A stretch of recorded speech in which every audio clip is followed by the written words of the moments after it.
안녕하십니까. 더라이브의 최욱 이광용입니다. 특별한 뉴스가 있어서 먼저 알려드립니다. 저희 더라이브가 한국인이 좋아하는 방송 영상 프로그램 조사에서 시사 교양 부문 당당히 1위를 차지했습니다. 야, 1위. 더 이상 올라갈 데가 없는 1위를 저희가 하고야 말았습니다. 다음에는 예능 부문 1위까지 도전을 한번 해보겠습니다. 뉴스 꼬리곰탕 지금 출발합니다.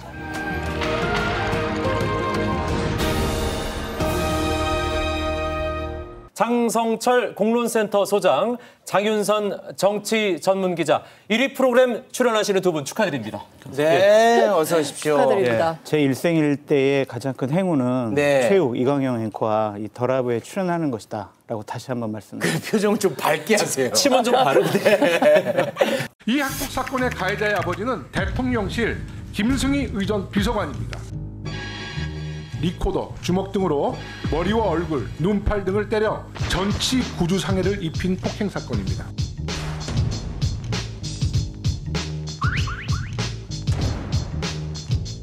김승희 비서관의 부인 프로필 메인 사진이 교체됐는데 이날은 학교장이 긴급 조치로 가해 학생의 출석 정지를 내린 날입니다.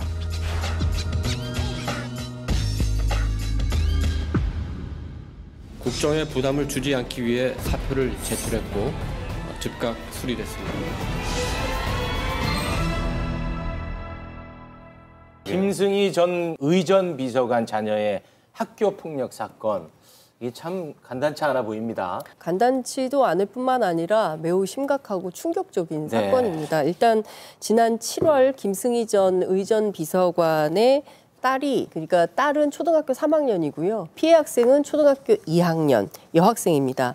화장실로 데리고 가서 우산, 리코더, 주먹을 이용해서 얼굴, 머리 등을 때려서 전치 구주의 상해를 입힌 사건인데요. 진단 결과 안과 전치가 37일, 각막 훼손 등에 있고요. 이 밖에도 정형외과, 피부과 등의 치료가 필요한 이런 상황인 것 같습니다. 방과 후 전에 그리고 방과 후 후에 모두 합치면 3차례인데요. 2달이나 지나서야 학폭위가 열렸고 결론 자체가 상당히 큰 논란이 되고 있습니다. 이 정도 수준이면 강제전학에 해당된다라고 전문가들이 보고 있는데 학폭위의 결론은 학급 교체에 그쳤습니다. 학급 교체. 예, 같은 학년 혹은 같은 반 안에서 만약에 폭력 사건이 벌어졌다면 즉각적인 분리 조치가 필요하기 때문에 학급을 다른 학급으로 돌리는 것은 필요하지만 이 경우는 초등학교 2학년, 3학년 완전히 학년이 다른 경우이기 같은 때문에 반이 아니잖아요. 예,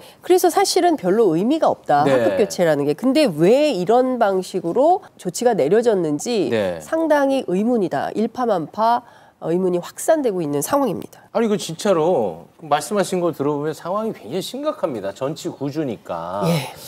그럼에도 불구하고 왜 학급 교체에서 처분이 멈춰야 했는지. 네, 학폭 지수라는 게 있어요. 심각성, 지속성, 고의성, 반성 정도, 화해 정도. 가장 낮은 점수가 1점이고 가장 높은 점수가 4점입니다. 이 사건의 경우에 심각성이 4점, 지속성이 1점, 고의성이 3점, 반성 정도가 3점, 화해 정도가 4점. 그래서 모두 15점을 받게 됩니다. 근데 강전을 가려면 16점이 돼야 돼요. 강제 전학을 가려면. 그런데 지속성이 1점을 받게 되면서 강제 전학은 면하고 학급 교체 이런 조치가 내려지게 되는 것이죠. 아니, 근데 준이 아까 7월 10일과 7월 17일 총 3번이라고 하셨잖아요. 그렇습니다. 근데 왜 지속성이 1점이에요? 지속됐잖아요. 그렇죠. 그래서 피해 학부모 측에서 강력하게 요구하고 문제 제기를 하고 있는 점이 바로 이 점입니다.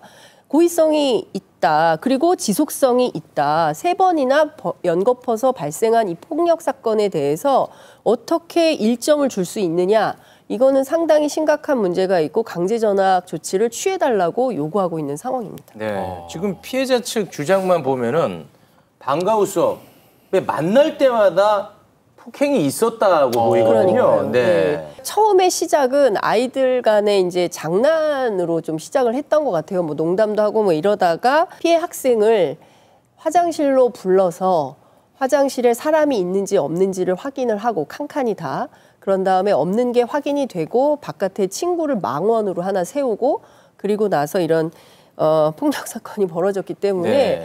이 자체가 초등학교 3학년 학생이 그러니까 이게 뭐 고등학생이 됐든 뭐 사회에 나온 어른이 되어도 사실 그래도, 화장실에서 네. 이런 일이 벌어졌다는 것 자체가 매우 끔찍한 사건인데 하여간 이 사건은 그냥 넘어가기에는 매우 좀 미진한 네. 이해하기 어려운 이런 점들이 많이 있다 이렇게 네. 말씀해 주실 수 있을 것 같습니다. 김승희 전 의전 비서관 부인의 처신 태도 논란이 좀 일고 있는 것 같습니다. 그 딸이 이제 출석 정지를 당한 날 그 부인의 SNS상의 프로필 사진을 윤석열 대통령과 김승희 전 비서관이 같이 있는 사진으로 프로필 사진을 바꿨어요. 남편과 윤 대통령이 함께 있는 사진. 그렇죠. 예. 부인이 그걸 올렸단 말이에요. 그러니까 이제 메시지를 주고받는 사람들은 와 대통령과 함께 찍은 사진이 있네 이렇게 생각할 거 아니에요. 그럼 좀 위압감이 들 수도 있겠죠. 그러면서 우리 건들지 마. 우리 이런 사람이야. 이러한 이미지를 주고 싶어한 것이 아니냐라고 야당 측에서 문제 제기를 하고 있는데 네. 뭐 추측의 영역이긴 하지만 이런 부분은 오해받기가 쉽다라고 말씀드려요. 아니, 보통의 경우는 그런 사진이 올라갔더라도 이런 일이 발생하면 내리죠. 내려야 되지 않겠습니까? 문제될까 봐. 그렇죠. 그 경우에 따라서는 혹여 아버지한테까지도 무슨 문제가 생길 수 있기 그렇죠. 때문에 일단 숨기고 내리고 이런데 사실 그날이 언제냐면 19일입니다. 그러니까 7월 10일 첫 번째 폭행 사건이 있었고 17일 날 두 차례 연거푸서 폭행 사건이 있었고 그리고 나서 19일에 학교장의 긴급 조치로 가해 학생에 대해서는 6호 처분, 그러니까 출석 정지, 그리고 피해 학생에게는 2호, 그러니까 일시보호 처분이 내려지거든요. 그러니까 이날 바꾼 거예요.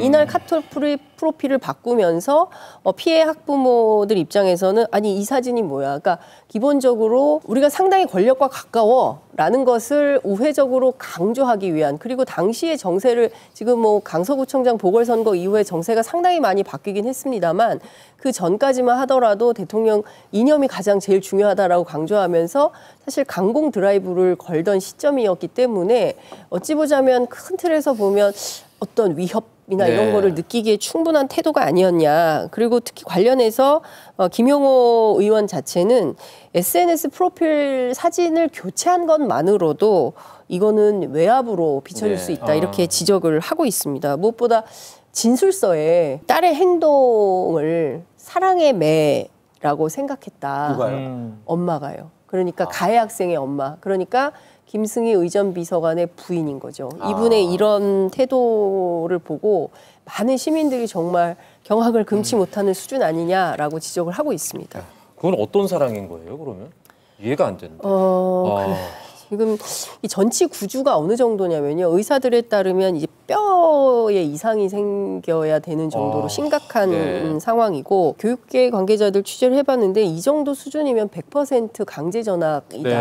네. 이거 있을 수 없다라고 얘기를 하고 있습니다. 네. 이 김승희 전 의전 비서관이 뉴스의 중심에 섰던 경우가 또 있었잖아요. 그렇죠. 예. 김용호 의원에 따르면 김건희 여사의 비선 실세다 이런 주장도 하기도 하는데요. 관련해서 제가 취재를 좀 해봤는데 김승희 비서관이 대통령실 오기 전에 윤석열 후보가 대선 출마를 결심하고 경선 캠프를 꾸렸을 초창기 때 이마빌딩 시절이라고 관계자들은 전하고 있는데요.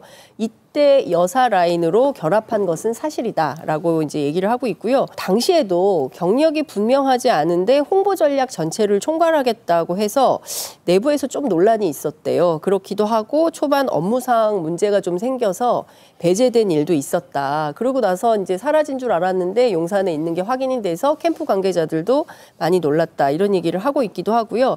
이미 언론에 알려진 바에 따르면 김건희 여사하고 고려대학교 미디어대학원 최고위 과정을 함께 다녔던 어떤 그 동기. 네. 네. 더 크게 알려지게 된 계기는 한미 정상회담 당시에 그때 레이디 가가 블랙핑크 합동 공연 논란이 있었을 때 김일범 비서관이 전격 사퇴를 하게 되면서 이게 상당히 큰 논란의 네, 그랬었죠. 핵심이 되지 않았습니까? 네, 네. 이때 행정관이었던 김승희 당시 행정관이 비서관으로 전격 발탁이 되면서 이때도 사실 그 배경에 김건희 여사가 영향력을 끼친 것이 아니냐라는 논란은 있었습니다. 네. 학폭 의혹이 터지고 대통령실에서는 굉장히 빠르게 신속하게 사표 수리를 했습니다. 이를 두고 칭찬의 목소리도 나오고 있고 또 이를 두고 비판의 목소리도 나오고 있습니다. 어떻게 봐야 됩니까? 그러니까 고위공직자가 부적절한 일을 했을 때 사표를 내잖아요. 네. 그럼 보통 사표를 안 받아줘요. 왜죠? 공직을 이용해서 더 부적절한 일을 했는지 안 했는지 그걸 내부 감찰을 통해서 확인을 합니다. 공무원 임용하는 데도 제한이 있고요. 그 사람이 공무원 연금을 받게 된다면 그것도 반을 받거나 아니면 못 받거나 이런 징계가 있어요. 그러니까 책임을 묻기 위해서 사표 수리를 대체로 안 하는군요. 그렇죠. 그러니까 그러한 부분이 이번에는 즉각적으로 사표 수리를 했다라고 하면서 네. 이도운 대변인이 나와서 자랑을 했는데 네. 제가 꼭 이도운 대변인이나 아니면 대통령실에 있는 분들에게 드리고 싶은 말씀이 있어요. 네.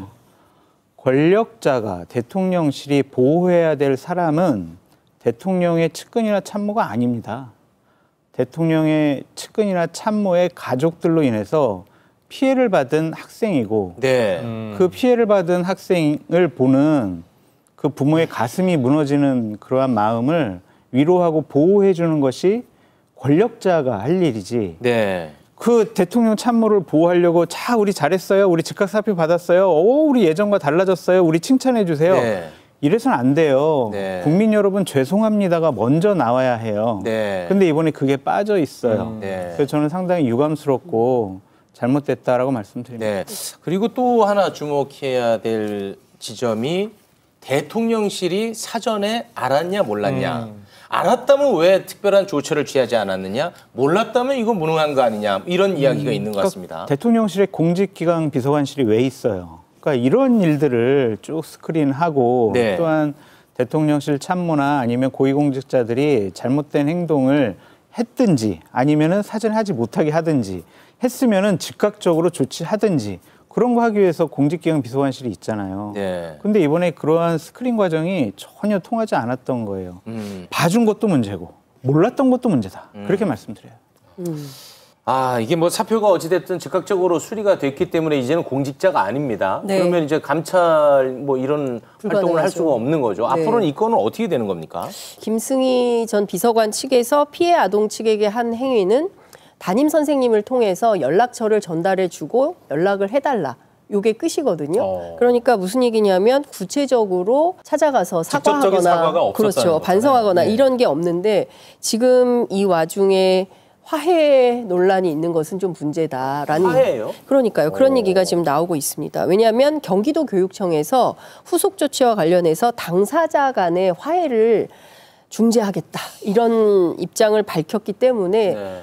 지금 이 와중에 사과를 받지 않았다는 입장 그렇죠. 아닙니까? 그런데 네. 이 와중에 무슨 화해냐라는 네, 논란이 네. 나오고 있는 피해자가 것이죠. 엄연히 있고 가해자가 명백하게 있는데 그렇죠. 아니 소장님, 아니 예. 지금 그 정순신 이동관 지금 몇 번째입니까? 그래서 이 정부가 학폭 감수성이 너무 떨어지는 거 아니냐 이런 비판의 목소리가 있습니다. 거기에 대해서는 어떤 생각을 갖고 계십니까? 그런 비판으로부터 자유로울 수가 없는 것 같아요. 이거는 정말 크나큰 문제죠. 대통령실에서 자꾸 선제적인 조치를 즉각적으로 해서 정말 다행이에요라는 입장 내세우지 말고 네. 정말로 이 학부모들, 피해자 학부모와 자녀들에게 정말 진솔한 사과를 좀 했으면 좋겠어요. 왜냐하면 대통령실 참모였잖아요. 네. 그리고 나서 또한 이 김승희 비서관에 대해서도 좀 할 수 있는 조치를 다 했으면 좋겠습니다. 네. 진솔한 사과와 엄정한 조사 과연 이루어질지 기다려 보겠습니다.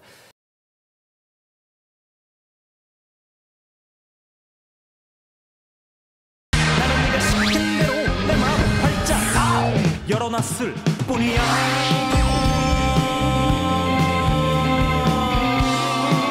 김병민 국민의힘 최고위원, 김성회 정치연구소 Y 소장 나왔습니다. 어서 오세요. 네, 안녕하세요. 네, 반갑습니다. 우리 김병민 최고위원님, 네, 당 수습으로 바쁘신지 아주 자주 빠지십니다. 딱 한 주 결석했는데요. 네. 왜 이렇게 방송에 안 나오냐는 국민들 목소리가 있어서 더 라이브 시청자분들의 파워를 실감했습니다. 네. 결석하지 않고 잘 나오겠습니다. 우리 김성애 소장님 같은 경우에는 집안에 아주 큰 일이 있어도 그건 취소하고 옵니다. 성실하게 임해주시기 바랍니다. 대한민국 국민이 가장 사랑하는 프로그램. 네. 시사교양 1등. 1등. 네, 맞아요. 깜짝 놀랐습니다. 네. 대한민국의 모든 프로를 통틀어서 더 라이브가 1등을 했더군요. 맞습니다. 대단히 고맙습니다. 감사합니다. 예.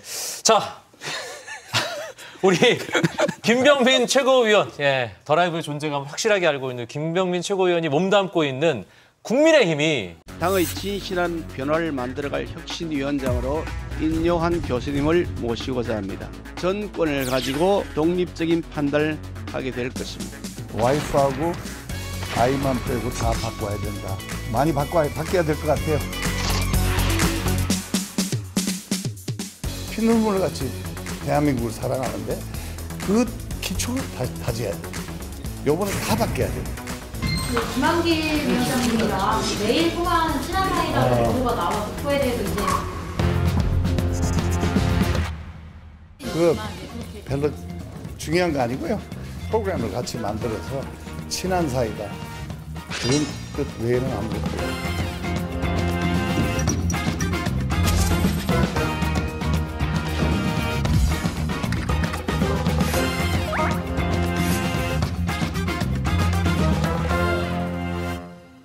꽤 독특한 진실 공방이 벌어지고 예. 있습니다. 근데 내가 친하다고 했는데 상대가 안 친하다고 하는 것만큼 서운한 건 없거든요. 그러니까요. 예. 네. 자, 인요한 국민의힘 혁신위원장의 발언입니다. 김한길 위원장과 엄청 친한 사이다. 평소에도 전화를 매일 한다.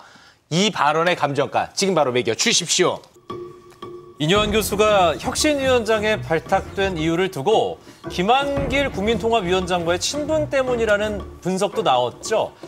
반면 김한길 위원장은 오늘 4년간 너댓 번 통화한 게 전부라고 좀 선을 긋는 얘기를 했습니다. 예. 인요한 국민의힘 혁신위원장의 발언, 두 감정위원회 감정가 확인합니다. 14,400원, 6,880만 원. 예. 천냥의 현재 시세 2019년도 기준으로 6,880만 원이다.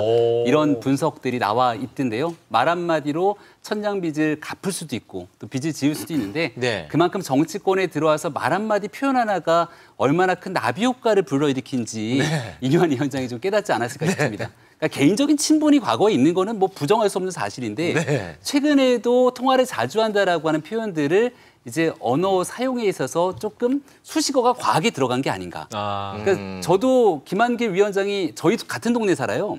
그 사람들 만나면 우리 옆집 산다 이러거든요.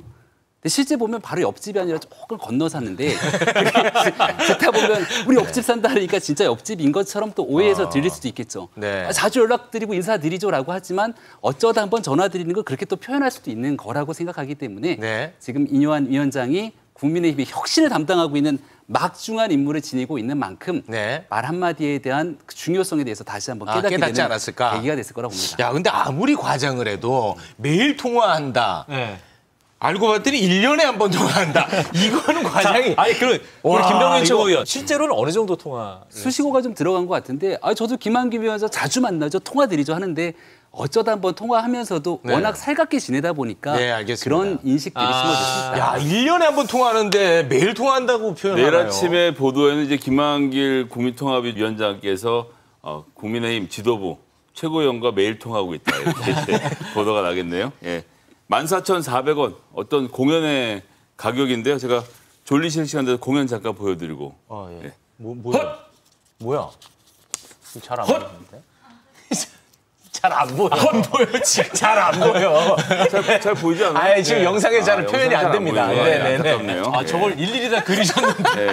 다 그렸는데. 이 변검이에요? 변검이죠. 변검. 네, 변검. 변검급 14,400원이면 중국 현지에서 볼 수 있는 가격인데요. 네. 변검이란 건 뭡니까? 가면을 끊임없이 바꾸는데 배우는 한 사람이거든요. 지금 뭐 당 지도부를 하든 뭐 혁신을 만들든 비대위를 만들든 이 선거는 오직 한 얼굴, 대통령의 얼굴로만 치르는 선거 아닙니까? 그러니까 뭐 혁신이 뭐 인요한 위원장이 나오든 그래서 그 배우의 김한길 위원장이 있든 없든 상관없이 모든 것은 대통령이 정하기 나름이기 때문에 배우는 윤석열 한 사람이다. 그래서 이 외의 사람들이 등장해서 하는 모든 이야기들은 사실 의미가 없다라는 의미 없는 말씀밖에 공방이다. 드릴 수가 없겠습니다. 네. 그리고 앞으로 항상 허락받고 하세요. 네, 방송을 뭘 한다고 그거 혼자서 준비해 오세요. 아니, 진짜 안 보여요. 안 보여요, 안 보여요. 네. 이게 반사가 돼서 잘 안 네, 보여요. 알겠습니다. 매직으로 하시든지. 네. 자, 우리 국민의힘 최고위원입니다. 네.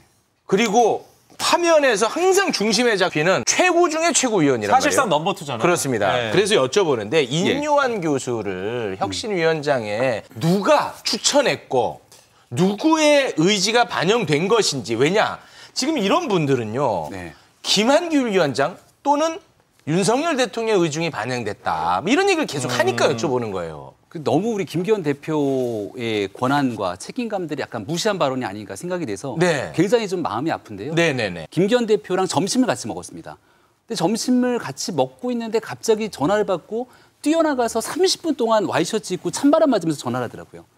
옆에 이렇게 보니까 혁신위원장 해달라고 이제 요청을 하기 위해서 간곡하게 부탁하는 그러니까 그 모습을 옆에서 보고 나니까 네. 아, 김기현 대표 진짜 열심히 한다. 네. 옆에서 제가 직접 목격하고 보고 들은 대로 얘기 드리는 겁니다. 네. 그래서 한 명 한 명 공을 들이고 있었던 상황이었고 오늘도 언론에 나왔지만 그 혁신위원장 인선 중에는 30대 호남 지역의 전문가로 굉장히 괜찮았던 분도 있었거든요. 네. 근데 그런 분이 왔었으면은 굉장히 참 좋았겠다 싶은 분도 있었지만 또 가족의 만류를 반대도 하고 이런 모든 배경에는 다 김은경 혁신위원장이 있기 때문에 그렇습니다. 김은경 혁신위원장 민주당인데. 네, 김은경 혁신위원장이 딱 혁신위원장 되고 나니까 세간의 주목을 받았고 본인에 대한 평판도 다 망가졌잖아요. 그러니까 혁신위원장 잘못 왔다가는 패가망신할 수 있구나. 굉장히 중요한 자리구나. 라고 하는 일 때문에 많은 분들이 다 고사를 했거든요.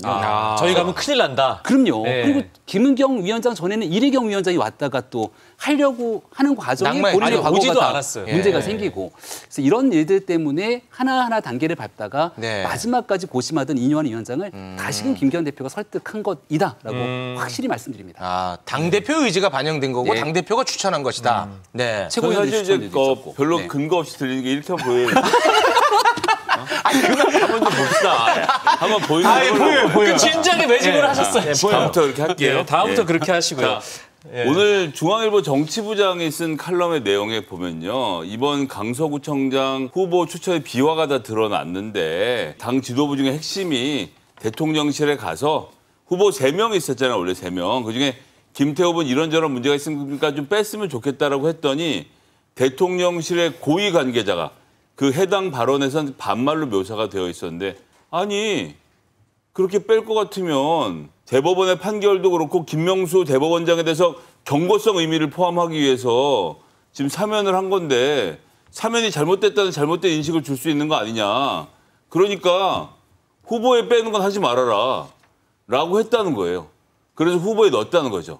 그러니까 당 운영을 김기현 지도부가 하는 것처럼 됐지만 네. 사실상 윤석열 지도부가 하고 있는 것이고 강서구청장 후보 선택하는 것도 김기현 대표에게 선택권이 없는데 갑자기 혁신위원장 선택 권한이 김기현 대표에게 넘어갔다라고 하면 저는 네. 믿을 사람이 없을 겁니다. 그래서 인요한 위원장도 오늘 그것을 자랑하기 위해서 지난번에 윤석열 대통령이 선거 끝나고 딱 뭐 했냐. 당사역 데리고 국민통합위원장 앉혀놓고 야 내가 우리 통합인 말 잘 안 들은 것에 대해서 반성합니다. 여러분들도 말 잘 들으세요.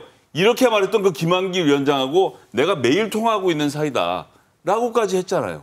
그러면 이건 누가 봐도 윤석열 대통령과 김한길 위원장의 작품이다라고 저희는 생각할 수밖에 없습니다. 네. 중앙일보 조금 전에 칼럼을 아마 말씀하신 것 같은데 옛날에 중앙일보 칼럼 중에 김정숙 여사의 버킷리스트라고 하는 칼럼이 나와서 문제가 난리가 난 적이 있었는데 칼럼은 칼럼일 뿐 거기에 나와 있는 내용은 다 저는 중앙일보 진실처럼 정치부장의 받아들이면 김영 되겠습니까? 칼럼은 네. 그런 내용들을 존중해 줘야 된다고 생각합니다. 예. 네. 김기현 대표가 이번에 혁신위에 전권을 부여하겠다라고 얘기를 하지 않았습니까? 그런데 이런 분들이 또 아니 당대표가 정권이 없는데 무슨 정권을 주냐라는 비아냥의 목소리가 나옵니다. 그래서 여쭤봅니다. 네. 혁신위가 가져가는 정권, 거기에 공천 룰 이런 것도 다 포함이 되는 겁니까? 제일 궁금하거든요, 사실. 혁신의 전권을 줬다 이렇게 얘기를 했고 김기현 대표가 최고위원한테 설명을 했습니다. 인요한은 어떤 사람이고 어떤 역할을 할 건지. 그러면서 전권이라는 표현을 쓰더라고요. 네. 혁신위원회를 구성하는 전권, 활동에 대한 자율성, 그리고 그 이후에 나오는 내용들에 대한 많은 이 권한들을 부여했기 때문에 나중에 시간이 지나고 여기서 활동하는 내용들을 딱 결정났는데 최고위가 이거를 비토하거나 틀어버리게 되면 총선 바로 목전에 두고 우리는 반개혁 정당처럼 되는 거 아닙니까? 근데 그런 부담감을 안고 이야기한 것이기 때문에 그 진정성을 갖고 지켜봤으면 좋겠다. 더하기 총선이 바로 이제 5개월밖에 안 남았습니다. 근데 총선을 앞두고 있는데 총선과 아무런 관련이 없는 혁신을 만드는 건 무슨 의미가 있겠습니까? 네. 그러니까 총선과 다 연계돼 있는 국민적 눈높이에 맞는 혁신 네. 할 거라고 생각하고 네. 지도부들이 준비가 돼 있다 말씀드립니다. 다 동의가 되는 말 같은데요. 요즘 냉소적으로 밝게 말씀드릴 수가 없는 게 대통령께서 이번 총선은 내 얼굴로 치르는 거다 선언을 해놓은 상태 아닙니까? 혁신위원장이 거기서 껴들 틈이 어디가 있겠어요. 제가 생각하기에 가장 잘 됐다라고 했을 때 대통령이 평소에 마음에 들어하지 않았던 뭐 중진 인사들이나 TK, PK 지역에 있는 의원들의 일부를 비워내는 역할을 혁신위에서 할 수 있을까? 그것도 전 의문이라고 보고요. 당대표에게 없는 권한이 갑자기 혁신위원장에게 생길 수 없고 당대표에게 없는 권한이 혁신위원장에게 생긴다는 것은 다른 말로 하면 결국 그 권한은 대통령과 김한길 국민통합위원장이 부여할 수밖에 없는 구조구나라고 저는 이해하고 있습니다. 네. 오늘도 다 내려놓고 통합해야 한다고 또 한 번 얘기를 했는데 이 통합하면 몇 사람 이름 떠오르잖아요. 특수관계인 이준석 전 대표 떠오르죠. 예, 두 분 사이 매우 안 좋은데요. 이준석 전 대표, 유승민 전 의원도 포함되는 건지. 자, 국민의힘 사실상 넘버 2의 답변 기대하겠습니다. 궁금한데요. 정치라는 건 저는 가능성이 예술이라고 항상 얘기를 하거든요. 네. 지난 대통령 선거 2022년 3월 9일 치러졌던 선거. 그 선거 5일, 6일 전까지만 하더라도 안철수 후보와 윤석열 후보 단일화할 거라고 얘기하는 사람이 거의 없었습니다. 아니, 없었어요.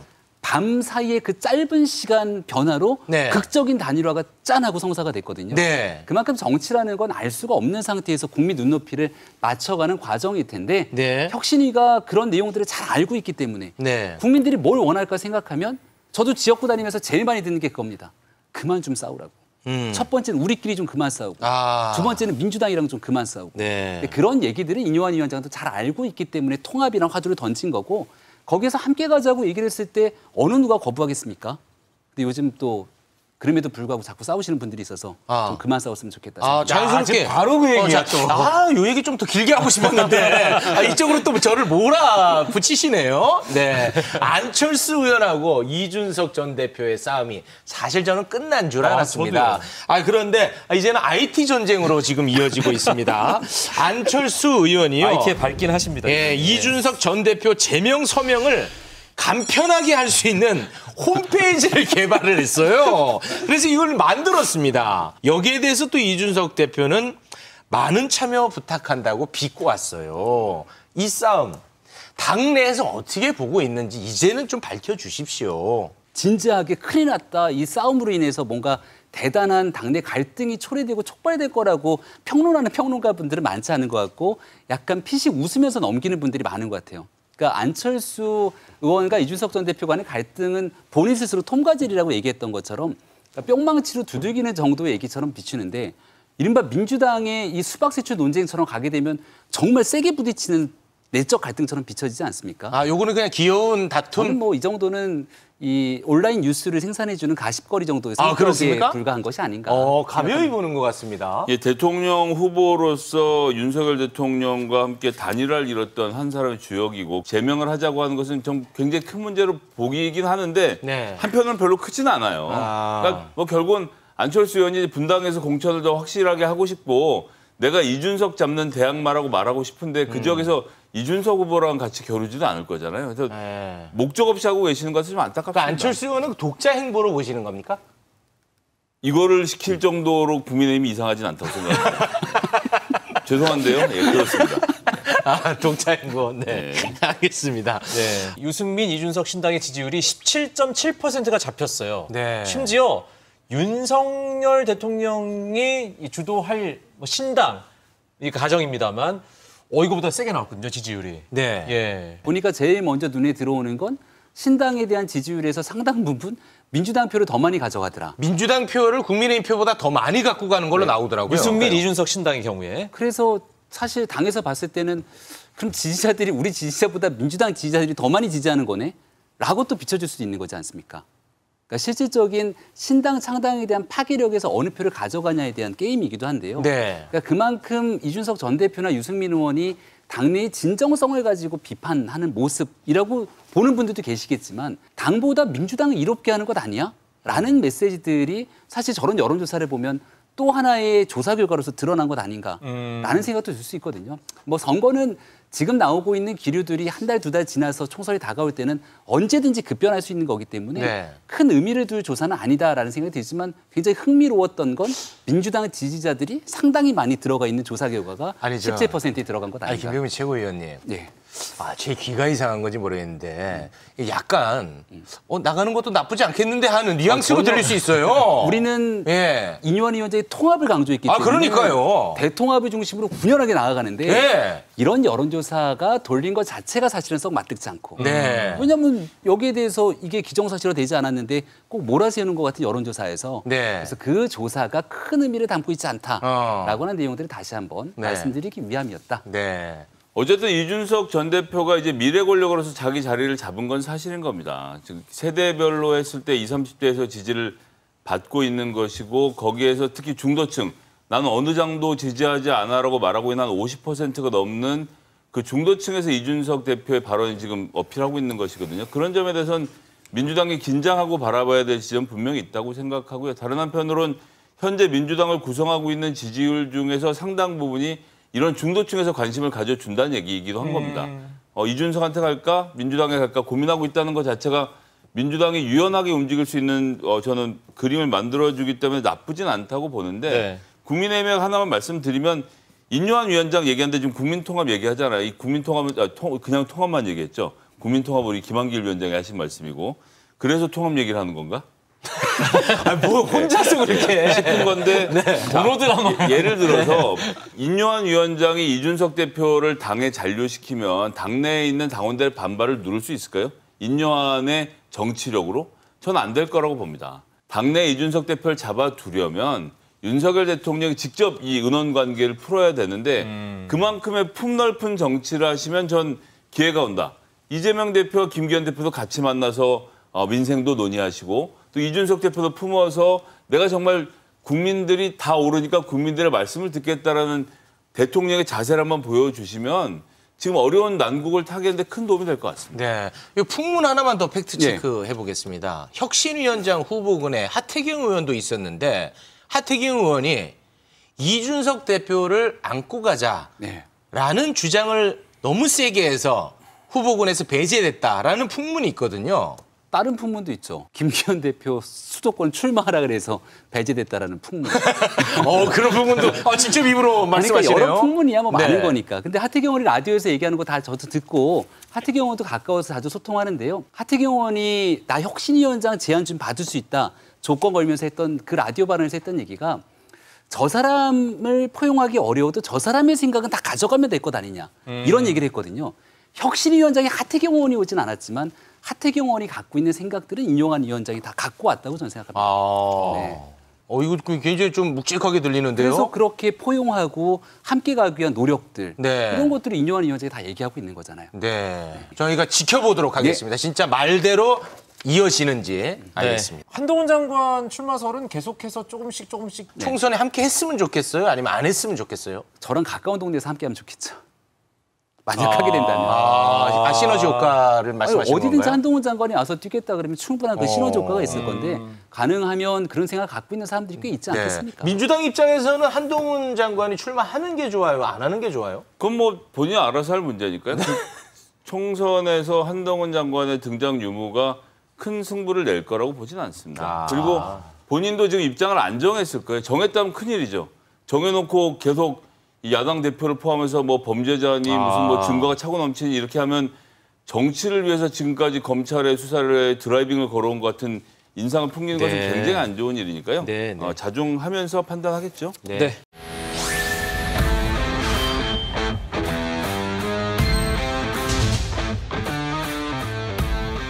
작은 차이를 넘어서서 단결하고 단합해야 합니다. 체포동의안 처리 과정의 일로 더 이상 왈가왈부하지 않기를 바랍니다.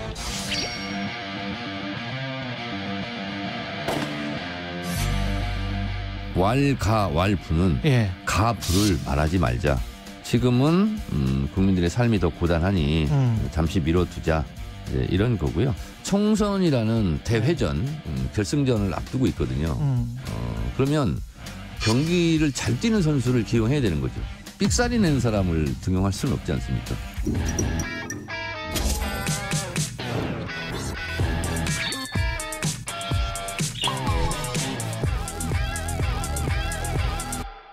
네, 김병민 최고위원이 너무 재밌어하는데요, 이 장면. 그렇다는 것은 민주당한테 악재의 장면이라고 우리가 해석해도 될 것 같은데 네. 이재명 대표는 단합을 강조했습니다. 그런데 특수관계인인 정청래 최고위원이 이런 말을 했습니다. 가결파 징계 잠시 미뤄두자는 이야기다. 이탈 내는 사람 등용할 수 없다. 이 발언의 감정가 지금 바로 매겨 주십시오. 6,800원, 만 원 한번 들어볼까요? 네, 인터넷 쇼핑몰에서 부메랑을 치고 얼마 할까 검색하니까 10,000원 정도 대충 나오더라고요. 네. 정청래 최고위원의 저 발언이 아마 부메랑이 돼서 총선 때 본인에게 돌아갈 거라고 저는 확신합니다. 어떤 의미죠? 옛날에 저는 정청래 최고위원 하면 가장 떠오르는 장면이 더 컷 유세단이라고 혹시 기억할지 모르겠습니다. 컷오프 당해서 2016년 총선 때 막 박수치고 유세하다가 네. 김종인 당시 비상대책위원장 오고 나서 가장 먼저 잘렸죠. 네. 컷오프 되고 나서 쓸쓸하게 컷오프 된 사람들을 모아서 네. 유랑 다녔던 더 컷 유세단이라고 기억납니다. 그걸 네. 이끌었던 수장이시거든요. 고름은 살이 되지 않는다. 이런 발언들. 네. 그리고 이재명 대표가 통합 얘기하는데 본인은 거기다 대고서 가결파에 대한 이 징계 여부들을 다시 한번 얘기하게 되는 모습들이 시간 지나면 양당은 혁신 경쟁을 할 수밖에 없기 때문에 컷오프 대상 1순위에서 0순위로 올라가는 장면이었다 생각하고 그런데 마지막 끝내 컷오프하지 않고 정청래 의원을 중용하게 된다면 이거는 모든 게 이재명 대표의 속내를 정청래 의원이 읽고 움직였다는 뜻이기 때문에 한번 지켜보겠습니다. 네. 더 컷 유세단 말씀하시니까 정청래 의원이 컷오프 당한 첫날 저희들끼리 모여서 했던 비밀회의에서 제가 제안했던. 그거를 컷오프 당하셨어요? 예, 아니 정청래 의원이 컷오프 될 때 제가 그 방 보좌관이었거든요. 예, 그래서 정청래 의원한테 컷오프가 되더라도 우린 물러서지 말고 유세단이라도 만들어 돌아다니자. 원래는 공포의 외인 구단이었는데 그렇게 됐고. 아이디어 내신 분이었어요. 이분이 아이디어 냈답니다. 네. 6,800원은 1GB USB 가격입니다. 지금 조금 전에 정청래 의원 발언에서 이제 기용을 한다고 하잖아요. 총선에 어떤 인물을 기용한다고 하면서 소위 말하는 이제 가결파들을 총선에서 심판하자 이런 유의 발언인데 심판의 주체는 당원들입니다. 그리고 여기에는 현역 의원에게 도전하는 도전자가 있어야 되고요. 이 도전자들이 경선에서 이기는 방식으로 이게 처리가 될 것이다라는 정청래 의원의 발언이잖아요. 그러려면 뭐가 필요하냐.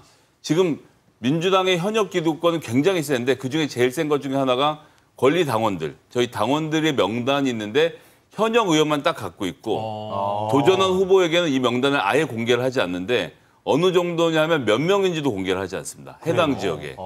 그래서 6,800원짜리 USB에다가 우리 당지도부에서 이번에 결정해서 그 당원 명부를 거기에 도전하는 경선 후보자들에게도 명단을 당연히 경선하려면 명단이 있어야 될 거 아니에요. 이 명단을 나눠지는 일을 좀 하시라. 그래서 전 공천 혁신을 통해서 충분히 자정작용을 벌일 수 있다라는 뜻에서 6,800원 적었습니다. 지금 그러니까 고양갑의 권리당원 명단을 지금 필요로 하신다는 거죠? 그렇게 잘 들리셨나요? 예. 몇 명인지는 알아야 될 거 아니에요? 이 내용이랑 아무 관계가 없는 얘기를 하신 거잖아요. 무슨 말인가? 저도 한참을. 더라이브가 시사교양 1등 프로입니다. 네. 자기 정치는 좀 삼가 주시기 바라겠습니다. 네. 예. 제가 고향 얘기는 하진 않았어요. 네. 알겠습니다. 예. 자, 요거 좀 하나 여쭤보겠습니다. 김기현 대표가 이재명 대표에게 양자회담을 제안하지 않았습니까? 그런데 이제 민주당에서는 사실상 이제 거부한 거죠. 그리고 여야정 3자 회동을 역제안을 했습니다. 이거 어떻게 되는 거예요? 이 제안을 받는 거예요? 안 받는 거예요? 일단은 저 입장에서 좀 아쉬운 건 협치하기 위한 많은 손을 내밀었거든요. 정쟁 형수막도 철거하죠. 논평 보시면 알겠습니다만 이재명 대표와 민주당에 관한 논평 잘 안 내고 최고위원이 모두 발언할 때 고민을 굉장히 많이 했습니다. 이재명 대표 얘기 안 하고 하려니까 이게 쉽지가 않더군요. 이재명 대표에게 싹 빼고 그렇게 해서 협치할 수 있는 가능성도 열어놨는데 여야 대표가 만나서 물꼬를 트면 그 다음 일들이 진행이 되지 않겠습니까? 네. 근데 김기현 대표를 대상으로 민주당이 지도부가 나서서 바지 사장 운운하고 용산 출장 소장 운운하고 이런 방식으로 나서게 되니까 이 진정성이 좀 많이 떨어지는 것 아니냐라는 생각이 들었고 네. 대통령 해외 순방 중에는 통상적으로 대통령과 정부를 향한 맹비난 거의 안 하는 게 관례인데 내각 총사퇴 주장하면서 이 3자 회동 얘기를 하니까 네. 윤재욱 원내대표가 이재명 대표 민주당에게 좀 너무하네요. 이 정도의 답변한 걸로 알고 있습니다. 네, 3자 회동은 어렵다고 봐야겠군요, 현실적으로는. 국민은 무조건 옳다라고 대통령께서 말씀하시면서 국민들의 이야기를 듣겠다고 하는데 우리나라 정치라는 건 국민들 일일이 다 만날 수가 없어서 국회라는 걸 만들어 놓고 대의민주주의 기구로 사용하는 거거든요. 일당인 야당을 만나는 건 되게 쉬운 일인데 그 뭐 전도 안 됐던 일을 절대로 못 하겠다고 하시니까 그래서 저희가 버퍼를 만들어 드렸잖아요. 김기현 대표하고 같이 보자.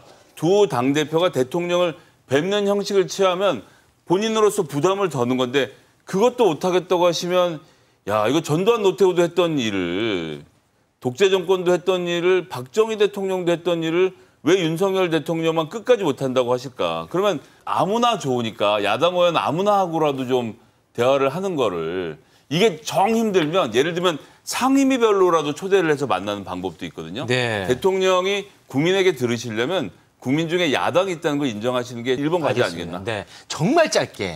윤석열 대통령 정말 좋아하잖아요. 존경하고. 좋아하죠. 네. 윤석열 대통령이 수석들한테 이념 논쟁 중단하라고 지시를 했습니다. 네. 그런데 6.4의 횡상 이전 등 뭐 영웅실, 폐쇄 이런 것들은 계속 진행되는 것 같은데 요거는 어떻게 봐야 됩니까? 일단 지금 해외 순방 중에 있으니까 돌아오고 나서 국내에 있는 상황들 아마 점검할 거라고 보는데요. 네. 국민은 늘 옳다 이렇게 또 얘기를 했고 네. 반성이라는 키워드도 내세웠고 네. 또 변화라고 하는 메시지도 준 만큼 돌아가고 있는 국내 정세에 대한 얘기들을 좀 겸허하게 경청할 거라고 보고요. 네. 대통령실이 변화해 나가려고 하는 노력이 있다고 생각하니 네. 조금만 지켜봐 주시죠. 흉상 이전 등은 이게 중단될 수도 있다. 이렇게 저희가 받아들이겠습니다. 총론적인 의미에서 많은 부분의 변화가 일어나고 있다고 저는 생각합니다. 네. 항상 구체적으로는 답을 안 해요. 네, 알겠습니다. 중동 순방을 끝내고 돌아온 이후에 지켜보자. 네, 알겠습니다. 함께해 주신 두 분 고맙습니다. 고맙습니다.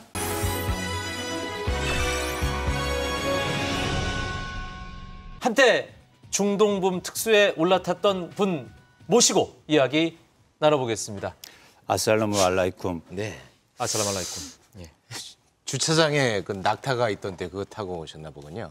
예. 끌고 왔습니다. 네.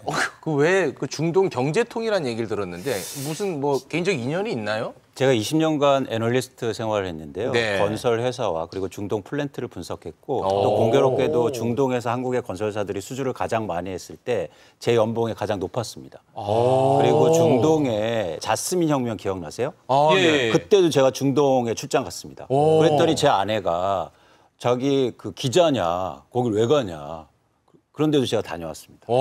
중동 경제통으로 인정하겠습니다. 예. 오늘 잘 모셨네요. 예. 네. 중동발 투자 소식, 솔직히 개인적으로 참 설레고 네. 기대가 큽니다. 네. 어떤 상황입니까?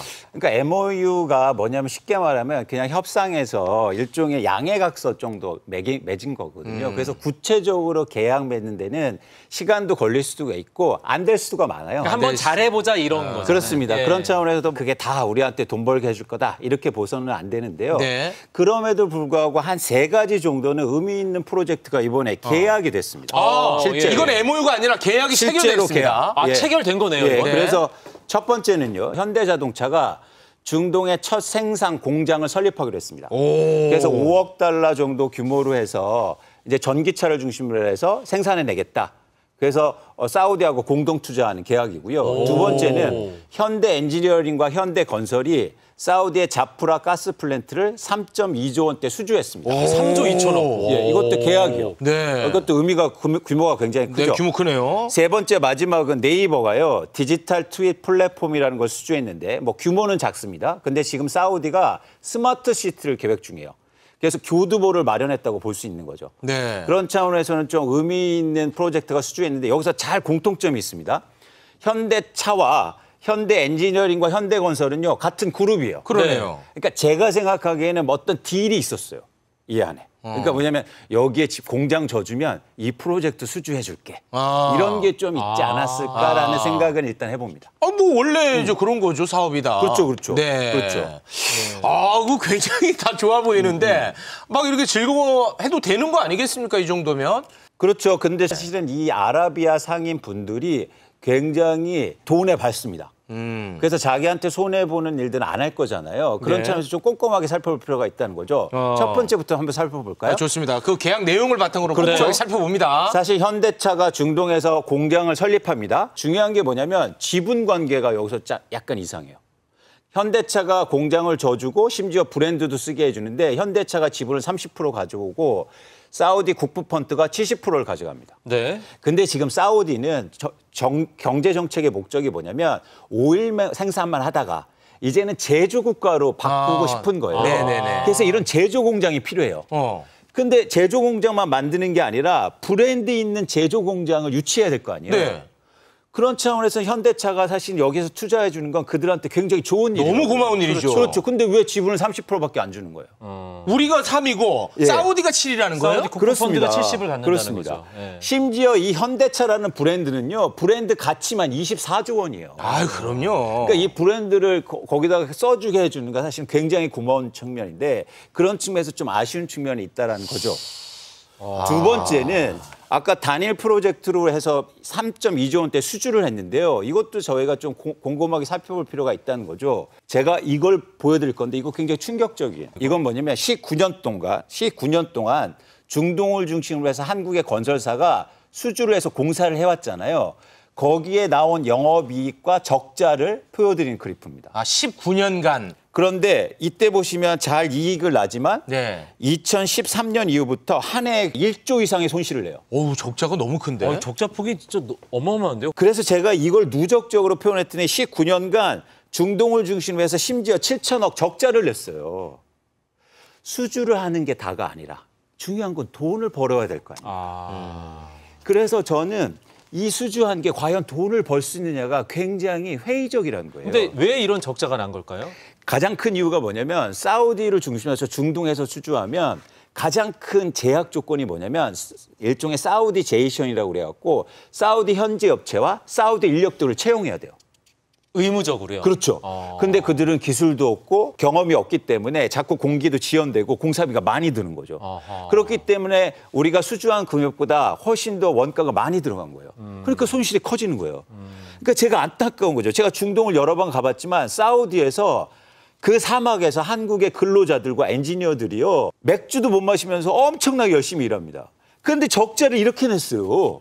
이거는 현대자동차가 지분은 30%지만 거점을 만든다는 측면에서 차 잘 만들어가지고 그쪽 중동부터 해서 북아프리카까지 잘 팔 수 있으면 이거 괜찮은 거 아닌가요? 괜찮을 수 있죠. 그래서 거점 차원에서 중요한 데 뭐냐면 차를 파는 건 좋은데 돈을 벌 수 있느냐가 중요하잖아요. 그런 차원에서 2019년도에 사우디가 제일 먼저 도요다한테 제안을 합니다. 왜냐하면 도요다가 사우디에서 차를 현대차보다 2배 이상 팔아요. 그러니까 먼저 도요다한테 가서 여기다 합작법인 공장 만들어서 사업 같이 해보자. 근데 도요다가요 3가지 이유로 거절합니다. 첫 번째, 너네 임금이 너무 비싸. 그리고 내수 시장이 너무 적어. 세 번째는 협력이나 기술업체가 너무 적어. 그렇기 때문에 여기서 우리가 돈을 못 벌 것 같아. 차는 팔지만. 그래서 거절을 해요. 그런데 한국의 지금 현대차가 여기 가서 차를 5만 대, 10만 대, 100만 대 팔 수는 있겠지만 과연 차를 팔아서 이익을 낼 수 있느냐가 저는 의문시 간다는 거죠. 아니 이제 좀 잘해보려고 하는데 아니 이런 이제 아픔도 있었고 실패도 있었습니다. 이걸 이제 반면교사 삼아서 이제 앞으로 더 잘하면 되는 거 아니겠습니까? 그리고 우리 아버지 세대 7, 80년대 중동에서 예? 일꾼으로 가서 돈 많이 벌어왔잖아요. 아니 제 주변에도 있어요. 저희 이모부도 중동 사우디에서. 그렇죠. 예. 그때 이제 오일 쇼크 때문에 오일 붐이 일어나서 오일 머니가 막 쏟아지니까 중동에서 플랜트나 건설 수주를 엄청 발주하거든요. 네. 근데 중요한 건 뭐냐면 그때하고 지금하고 한국은 완전히 달라요. 그때 1980년대 한국의 노동자들이 중동에 17만 명이 한 해 가서 일합니다. 그러니까 가서 우리는 뭐냐면 노동 지방적인 산업을 했는 거예요. 네. 근데 그때 거기서 일한 급여가 임금이요. 한국에서 일하는 임금보다 3배가 비쌌어요. 그러니까 당연히 돈을 벌어올 수 있겠죠. 그렇겠네요. 지금은 근데 1조짜리 프로젝트를 하면요. 한국 노동자들이 200명, 300명밖에 하지 않아요. 나머지는 다 방글라데시나 인도 분들이 와서 일합니다. 그러니까 지금 완전히 산업 구조가 달라졌어요. 그래서 이렇게 수주만 한다고 돈을 버는 게 아니라 몸물이 아니라 이제 머리를 써야 된다고요. 과거처럼 자꾸 제2의 중동부문 5.1머니 하면서 관점을 흐리고 무조건 수주하는 게 좋은 게 아니라는 말씀을 드리고 싶은 거예요. 이거 이제 우리가 우리 경제에 숨기누르고 엮어내야 될 거 아닙니까? 그렇죠. 잘 살려야 되잖아요. 살려내야 그렇죠. 되잖아요. 그렇죠. 윤석열 대통령께 응원하는 마음으로 조언 한번 해 주십시오. 그러니까 우리가 지금 사실은 굉장히 호기를 마련했어요. 왜냐하면 사우디에서 중심으로 해서 엄청난 투자가 이루어질 건데 한국이 가장 적합한 나라입니다. 왜냐하면 대한민국처럼 자동차도 잘 만들어, 반도체도 잘 만들어, 배터리도 잘 만들어, 건설도 잘해 이런 나라가 IT도 없어요. 1등, IT도요. 네. 그렇기 때문에 사우디에서 이런 대규모의 산업 설비를 맞추는데 한국 하면 너무 좋다는 거죠. 그래서 빈살만. 큰일 납니다. 빈살만. 큰일 날 뻔했어. 모하메드 빈살만. 빈살만 왕세자가 한국에 찾아온 이유이기도 해요. 그 얘기는 뭐냐면 우리가 당당해질 필요가 있다. 가서 수주하려고요. 그러지 말고 이제 우리 너무 갑이에요. 그래서 당당하게 계약하고 안 하면 괜찮아. 그러면 그들이 그럼 뭐 어떻게 하면 해주실래요? 그러면 우리한테 지분 80% 줘. 우리 업체들 왕창 가서 근로자들 같이 가서 일할 거야. 이렇게 해야 된다는 거죠. 배짱 거래가 가능하다. 안 해도 괜찮아. 당당하게. KBS 창사 이래 가장 큰 방송 사고가 있었습니다. 사과하는 마음으로 돌아가시기 바라겠습니다. 고맙습니다.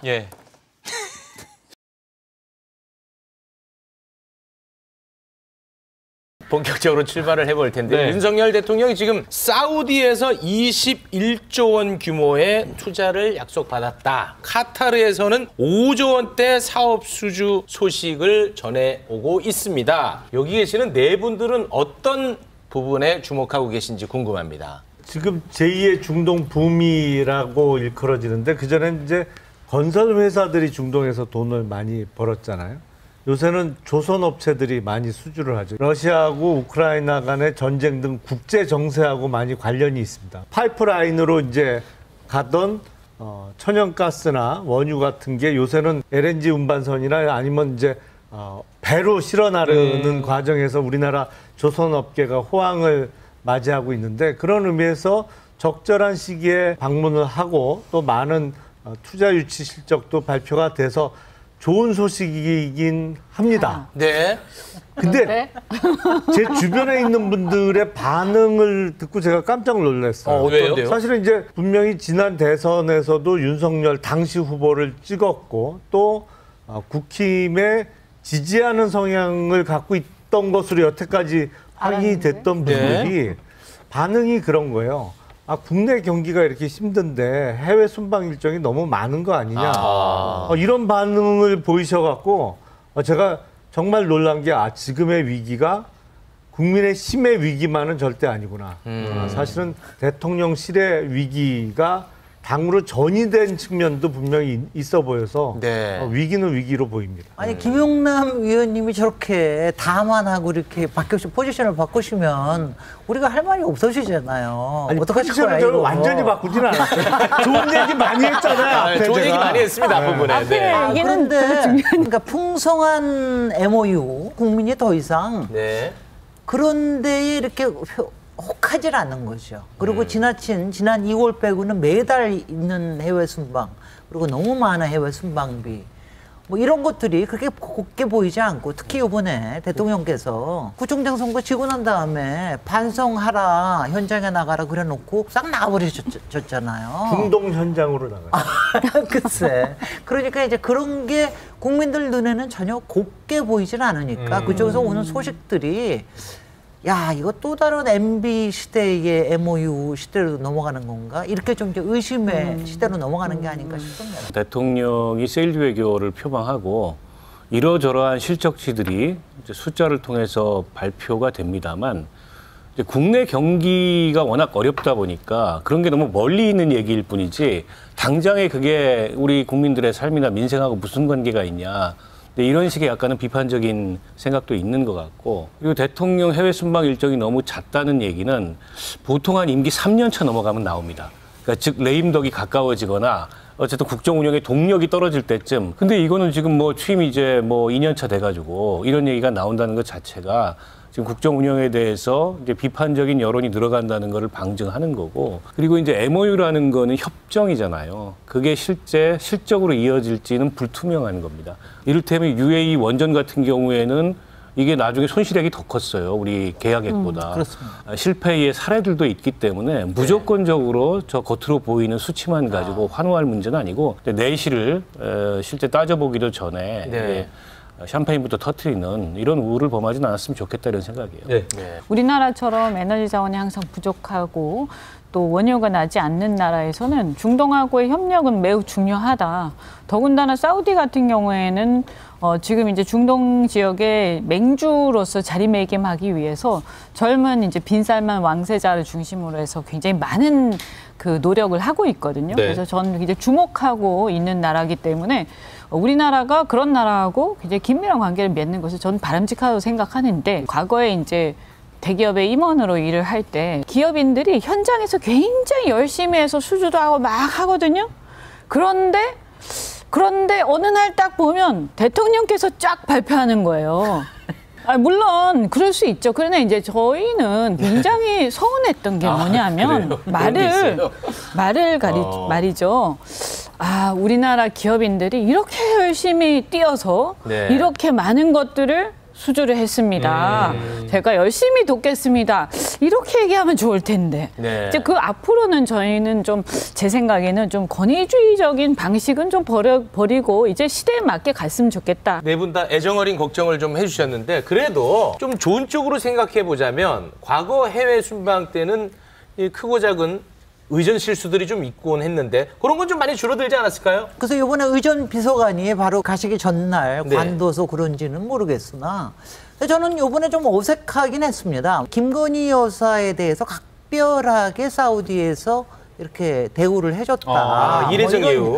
이례적 예우라고 얘기를 하는데 그게 좀 참 어색한 거거든요. 그 의장단을 맞을 때 영부인이 같이 있는 거는 굉장히 어색한 거고요. 그다음에 정상회담을 하는데 짝수로 합니다. 홀수로 안 합니다. 왜 거기에 홀수로 앉아 계시냐고요. 더군다나 동시통역하는 사람들은 저 멀리 떨어져 있잖아. 지금 정상들이 더 긴밀하게 얘기할 판인데 이런 어색한 자리는 오히려 안 하시는 게 좋습니다. 이럴 수도 있었을 텐데.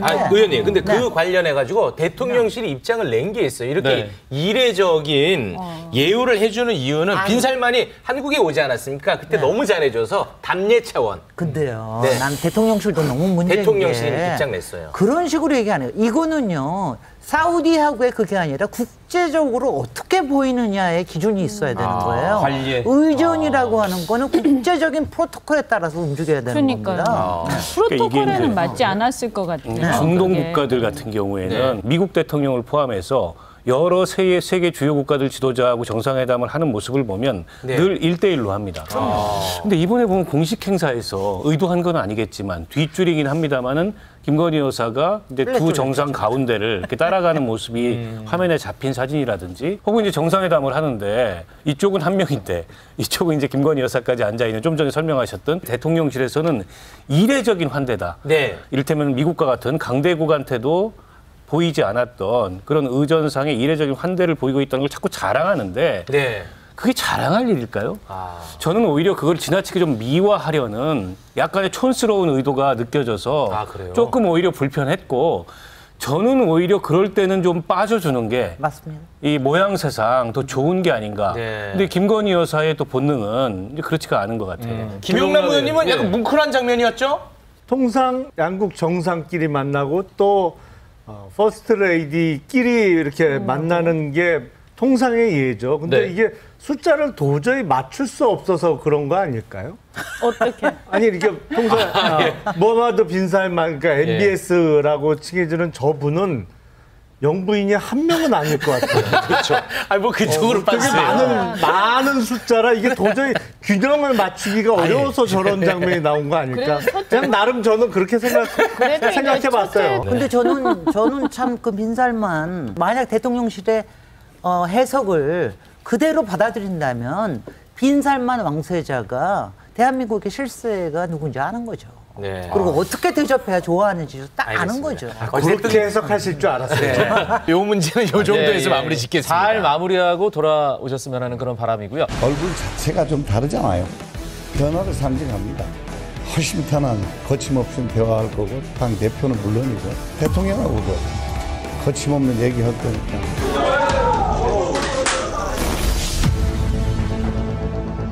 한국 정치가 이 정도까지 타락을 했느냐 하는 이런 생각이 들었다고. 이분이 사실 들어와서 할 수 있는 행동 반경이 얼마나 되겠느냐. 저는 뭐 김기현 대표 시간 버는 어떤 허수아비 혁신위원회 할 생각은 전혀 없습니다. 김기현 대표 사퇴하라라고 할 정도의 혁신안이 안 오면 이 혁신위가 그렇게 큰 의미가 없다고 생각합니다. 네, 인요한 혁신위원장에 대한 평가가 엇갈립니다. 아주 신선하다라는 호평도 있고요. 아무것도 할 수 있는 게 없을 것이다라는 혹평도 있습니다. 네. 어떻게 보고 계십니까, 네 분은? 이거는요, 한 10년, 20년 전의 레토릭이에요. 이런 행태들은요. 이렇다는 게 뭐죠? 그러니까 뭔가 새로운 사람을 갑자기 딱 내세워가지고 변신하고, 그죠? 뭐 예를 들어서 어떤 상징적인 인물을 딱 내세워서 변신하고.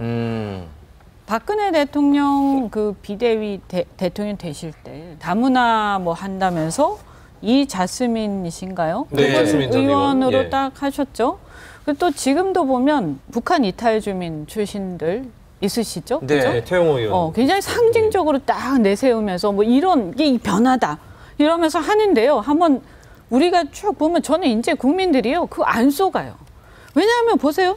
그 이자스민이라는 분이 했는데 그 다문화를 위해서 그렇게 큰 영향을 못 미치셨어요. 그건 왜 그러냐면 그분 혼자서 당이 별로 의지가 없는데 그분 혼자서 할 수 있는 한계가 있는 거예요. 네. 그다음에 북한 이탈 주민, 북한 인권에 대해서도 한마디도 안 하셨어요. 심지어는 보수가 계속 얘기 많이 하는 이슈에 대해서조차도 도대체 왜 와서 앉아 있는 걸까? 뭐 스포츠인, 뭐 연예인 얼마나 많습니까? 그래서 그 뭔가 신선함을 해서 우리가 달라질 것이다. 저는요 이런 쇼가 중요한 게 아니라 이제는 국민들이 그런데 안 속습니다. 그러니까 그게 예전에 처음 할 때는 그럴 듯했어요. 근데 이제 몇 번 속습니까? 그래서 이제는 그게 아니라 네. 진정성을 보여주고 예를 들면 지금 국민들이 실망한 이슈들이 있지 않습니까?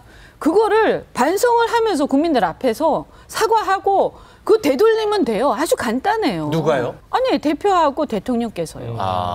이태원 참사에 대해서 사과하시고 대통령께서 네. 그리고 정말 슬퍼하시고 함께 네. 이거 하시면 되는 거예요. 그런 걸 하나하나 짚어가면서 뭐가 잘못됐는가를 얘기하는 게 더 중요하지. 네. 저는 이분도 딱 하시고요. 정말 더 이상 이런 우리가 위선적인 행태 보이지 말았으면 좋겠다. 네, 진절머리 나요. 아유, 너무 혹평을 하셔가지고. 아니 시작도 안 하고 네. 아직 뭐 성과가 나온 것도 없는데 위선이라고 단정하시는 건 네. 조금 아직 너무 혁신 때이른 거. 구성도 안 됐거든요. 그러니까요. 네. 시작도 안 했는데 그건 저는 너무 그러니까 섣부르신 거. 그분 개인에 대해서 뭐라고 하는 게 아니고 이런 행태를 얘기를 하는 거예요. 김영남 의원님. 인요한 혁신위원장의 임명 자체가 많은 국민께 신선하게 다가오는 것은 사실이죠. 본인이 농담적으로도 말씀하셨습니다만 일단 생긴 게 다르잖아요. 뭐 이거뿐만 아니라 첫 번째 비정치인이잖아요. 정치권에 몸담고 있던 분이 아니고 두 번째는 또 국민의힘이 취약한 지역인 호남 출신이에요. 네. 개인사 내지는 가족사가 우리나라 근현대사에 있어서 중요 시점마다 좋은 영향력을 끼친 거는 이미 확인이 돼요. 네. 그래서 뭐 본인이 5.18 때 외신 기자들과의 통역을 담당했다든지 네. 아니면 그 부친께서 6.25 참전용사 또 조부나 증조부 때에서 구한말과 일제강점기 때 선교활동을 하고 또 호남 지역에 병원을 창립하고 이런 거는 뭐 좋은 스토리죠. 네. 그런 의미에서 기대감이 큰 것도 사실인데 문제는 이게 혁신이란 말이죠. 비대위나 공천관리위원회가 아니잖아요. 그러니까 혁신위가 가질 수밖에 없는 한계에 대해서 많은 분들이 걱정을 하는 것은 사실인데 제 생각으로는 딱 두 가지 일만 성공하면 됩니다. 뭐죠? 첫 번째, 네. 내년 총선과 관련해서 공천 룰의 확립. 확실한 공천 룰의 확립. 물론 개개인의 후보나 사람에 대한 평가는 혁신위에서 할 수 없어요. 네. 그거하고 두 번째는 당과 대통령실과의 관계의 재정립. 두 가지 일만 해내면 저는 뭐 훌륭한 평가를 받을 거라고 생각을 하는데 이걸 과연 할 수 있느냐? 이게 관건이죠. 지금 상황에서 이 두 가지가 제일 어려운 일 아닌가요? 근데 제일 어려우니까 혁신위한테 맡기죠. 우리 당 문제니까 제가 한 말씀만 간단히 드리면 뭐 말씀은 좋은 말씀이세요. 그리고 저는 인요한 위원장 개인에 대해서 어떤 평가를 하는 게 그런 건 아니었습니다. 그분이 이제 훌륭할 수도 있어요. 그렇지만 저는 뭐냐면 이런 구조나 이런 행태 자체가 한계가 있다는 걸 이미 국민들도 다 알고 있다라는 거고요. 보세요. 공천 룰이 이때까지 공천 룰이 없어가지고 공천이 항상 파동이 일어났으니까 룰은 항상 있었어요. 맨날 해요. 아마 이 혁신이 양당에 혁신이 만든 거 보면요. 아마 창고 가득 쌓일 정도로 쌓여있을 거예요. 역대 혁신이. 이런 짓 하지 말자라는 거고 관계 재정립도 아무리 혁신위에서 관계 재정립 하면 뭐합니까? 누가 이거를 해야 되는 거예요. 이건 대통령, 권력이 있는 대통령께서 나 이제 당에 손 떼겠다. 당에서 예를 들면 탈당하겠다라든가 이런 정도 얘기를 하셔야 뭐가 되는 거예요. 아무리 뭐 당에서 얘기한다고 뭐 됩니까? 그러니까 본질적인 거를 우리가 봐야 된다라는 거예요. 그 역대 정당의 혁신위는 굉장히 많았어요. 민주당에서도 뭐 비근한 예로 얼마 전에 김은경 혁신위가 있었는데 여러 가지 논란만 일으키고 사실상 혁신의 성과는 없었잖아요. 때문에 강서 재보궐선거 참패 이후에 전공법은 김기현 대표 체제가 물러나고 비상대책위원회가 들어서서 근본적으로 지금 얘기 나오고 있는 수직적 당정관계부터 시작해서 내년 공천의 원칙부터 시작해서 완전히 바꿀 수 있는 체제가 들어섰어야 되는데 국민의힘 내부에서 나오는 평가도 아니 김기현 대표도 전권이 없는데 전권이 없는 대표가 주는 전권이 무슨 의미가 있냐. 이런 회의적 반응이 나오는 거예요. 말로만 전권이지 그게 전권을 가질 수가 없어요. 그렇지 않습니까? 대표가 공천장은 대표 도장을 맡고 나가는 건데 거기에 무슨 혁신위가 전권이 있을 수 있어요. 그래서 인유한 위원장한테 지금 가장 큰 힘이 뭐냐? 제가 곰곰이 생각해 보니까는 마이크예요, 마이크. 무슨 뭐 김기현 그 대표의 뒷배도 아니고 그리고 혁신위원들의 면면의 참신함도 아니고 이분이 시선을 돌리는 데는 성공했어요. 왜냐하면 이분이 뭐 이제 참신성이 있으니까. 그 이분의 이제 입에 모두가 집중하고 있는데 그 마이크 파워를 얼마나 이분이 최대한 쓸 거냐 여기에 달려 있다고 봅니다. 그래서 공천 룰 같은 건 부차적인 문제고 저라면은 우리 당이 오래된 기득권으로부터 내년 총선에 달라지는 모습을 변화하기 위해서 김기현 대표부터 불출마합시다. 그리고 영남에 있는 윤핵관들 뭐 출마하시려면 다 수도권에서 합시다. 아니면 불출마하시고. 이런 거를 예를 들어서 공표하고 공론화시키고 설득해서 끌어낼 수 있다면 그 혁신은 성공하는 거죠. 근데 룰 같은 거 만지작 해봐야 그건 짜잘한 거고 이현주 의원 말씀하셨듯이 룰이 없어서 룰이 나빠서 공천 파동이 있었냐고요. 아닌 거죠. 아니, 지금 얘기한 게 룰이 될 수 그게 무슨 룰이에요? 룰이 제가 아니지. 얘기할 시간이 있는지 모르겠는데 그러니까 오늘 대통령실에서 정무수석이 다녀갔다고 그러는데 그 얘기 잠깐 보고 할까요? 잠깐 보세요. 예, 보고 난 다음에 제가 말씀 잘 됐네요. 이진복 정무수석이 직접 들어보시죠. 사무실 문을 열었는데 축하나는 정도는 보내야 되겠다 싶어서 왔고요. 혁신위원 윤석열 하루 앞둔 지금 시점에서 또 이제 용산에서 개입하려고 한 거 아니냐 이런 목소리가 나올 수 있습니다. 그런 이야기가 나올 것 같아서 제가 사실은 비공개 회의를 하자고 했습니다. 난 특별하게 할 말이 없는 사람입니다. 알아서 다 하시라고 했습니다. 대통령실하고 당의 관계를 혁신위에서 어떻게 정립해야 된다고 보실지. 대통령실은 뭐 행정하는 곳이고 정책을 국가의 정책을 만드는 곳이지 당을 운영하고는 관계가 없어요. 대통령께서도 누누이 이야기를 하지만 저희들이 공천에 개입하고 당의 운영에 개입할 일은 없을 거예요. 아 정말 못 참겠네 정말. 아니 정말 입에 침이나 바르고 얘기를 하시지. 아니 또 왜요? 또. 아니 지난번에 이분이 어떤 분입니까? 지난번에 안철수 후보한테 아무 말도 하지 않으면 아무 일도 일어나지 않는다. 이렇게 협박했던 분 아니에요. 근데 이번 사안에 나는 정말 대통령실이 경우가 없는 게 가가지고 하는 말이라니. 아니 말이 혁신위원장 입에서 해야 될 말을 자기가 하느냐고. 왜 대통령 만나면 거침없이 얘기할 거고 당의 운영에 간섭하지 않고 운운하는 거는 그건 인요한 저 혁신위원장이 해야 될 얘기를 정무수석에 나가서 한다는 건 무례한 일입니다. 아니 근데 하도 그럴 때 네네. 아니 하도 김한길 픽이다 뭐 운운하니까 그거 아니다라고 얘기하면서 그렇죠. 하는 게 국민들한테는 의심을 더 심어주는 더 심어주는 꼴이 됐어요. 의심을 더 심어주는 거고 그다음에 제가 만약 그 혁신위원장이면은 그 자리에서 딱 부러지게 얘기해. 뭐라고요? 나는 고마우나 이런 거 가지고 찾아오는 거 자체가 오해를 불러일으킬 수 있으니까 발을 딱 끊으시라. 이런 정도는 얘기할 수 있어야지. 이진복 정무수석이요. 아무 말도 하지 않으면 아무 일도 일어나지 않을 거라는 거를 다른 버전으로 얘기하는 가이드라인을 딱 쳐주고 간 겁니다. 그래요? 자, 이 범위 내에서 하세요. 저분이 불과 몇 개월 전에 국민의힘 전당대회 할 때 그것도 일요일에 국회에 와가지고 전당대회에 나오겠다는 후보자를 대놓고 언론 앞에서 협박했던 분인데 다 거짓말이잖아요. 우리 이명박 전 대통령 버전대로 얘기하면은 여러분 저거 다 거짓말인 거 아시죠? 아니, 그렇지 않습니까? 그 후로 반성했을 수도 있잖아요. 뭘 반성해? 마음도 좋으시네.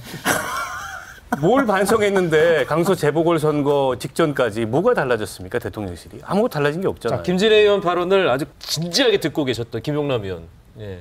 제가 지난주에서 아마 이 자리에서 따끔하게 이제 회초리를 맞았는데 네. 정신을 차리고 완전히 바뀌지 않으면 매를 보는 거다. 그런 말씀을 제가 지난주에 드렸어요. 그래서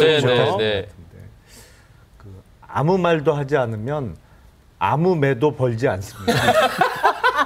대통령.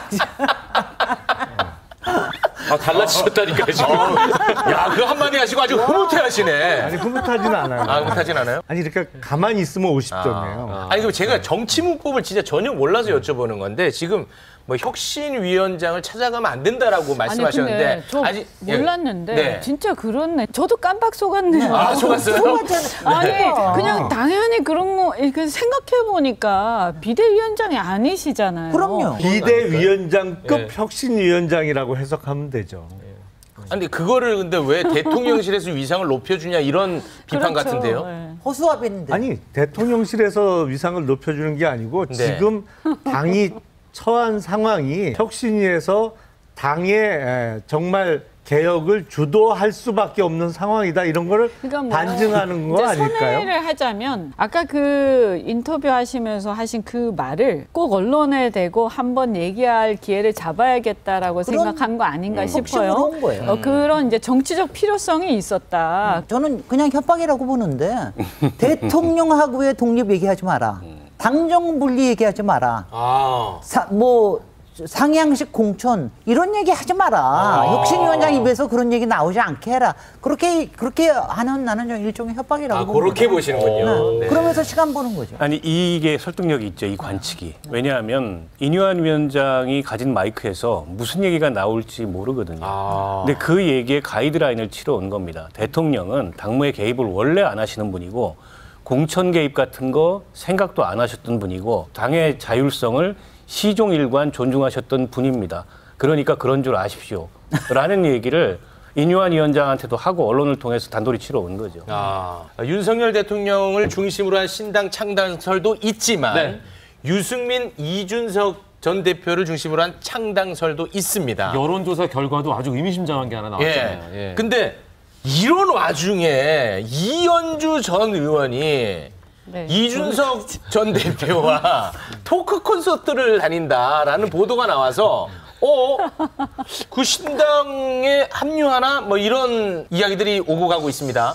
신당 얘기를 구체적으로 한 건 아니고 네. 다만 이제 추상적으로는 했단 얘기네요. 신당 얘기를 구체적으로는 안 했지만 그러니까, 지금 검찰 조사실이 아닙니다. 네, 제가 얘기를 할게요. 그러니까 뭔가 취조당하는 느낌인데 어쨌든 약간 더듬으시는 것 같아요. 딱 걸렸어요. 얘기를 할게요. 아니 어쨌든 저희가 생각할 때는 지금 이 정치 상황이 너무 심각하다. 그럼 이 국정이 제대로 잘 못 가고 있을 때 견제해야 되는 여당이 할 말을 안 하고 있는 거예요. 그런데 심지어는 참패를 하고 나서도 별로 달라지는 게 없어 보여요.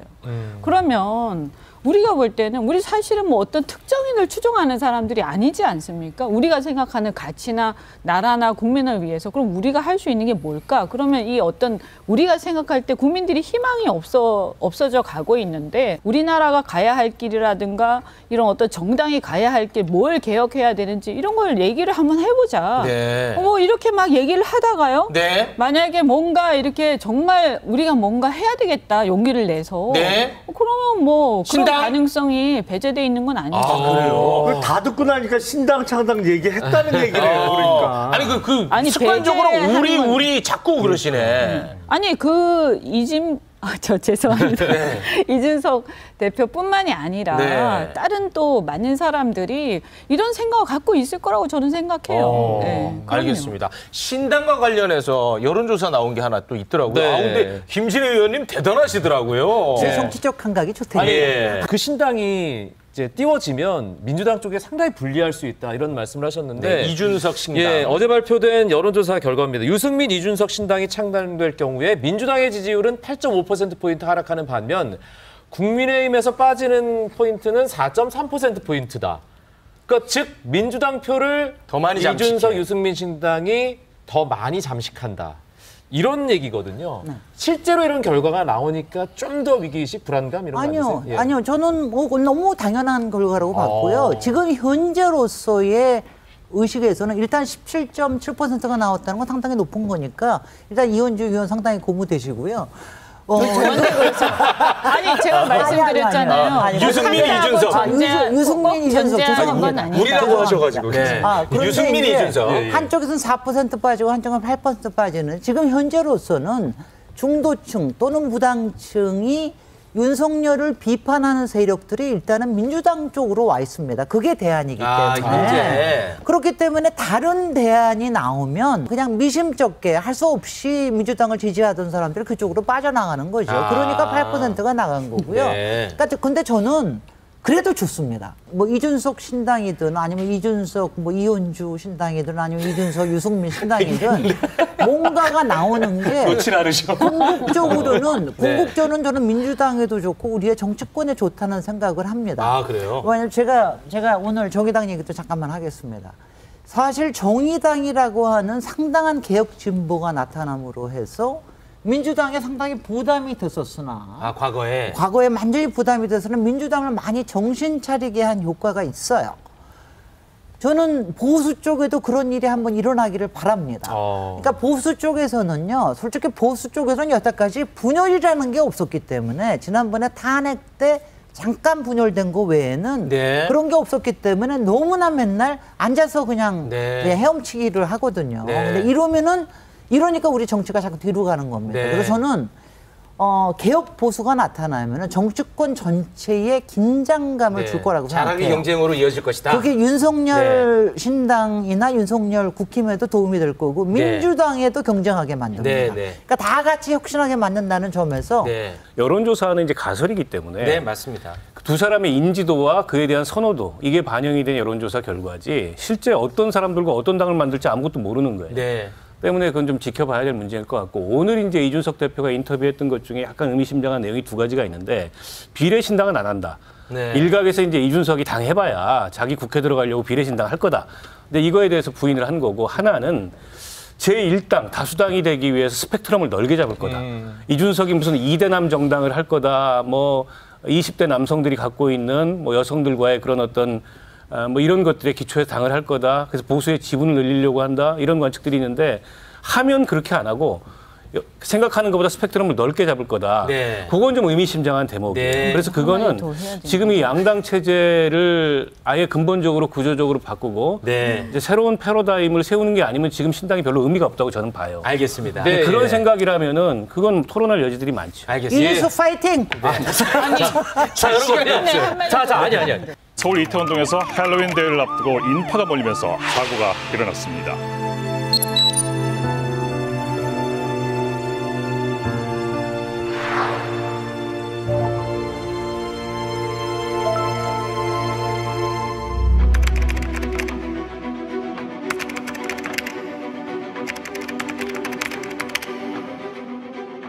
구인의 재판관 전원이 기각으로 판단하였으므로 모든 기관의 장들은 면죄부를 받았습니다. 어떠한 잘못을 저지르고 어떠한 문제를 일으켜도 그들은 책임을 지지 않을 것입니다.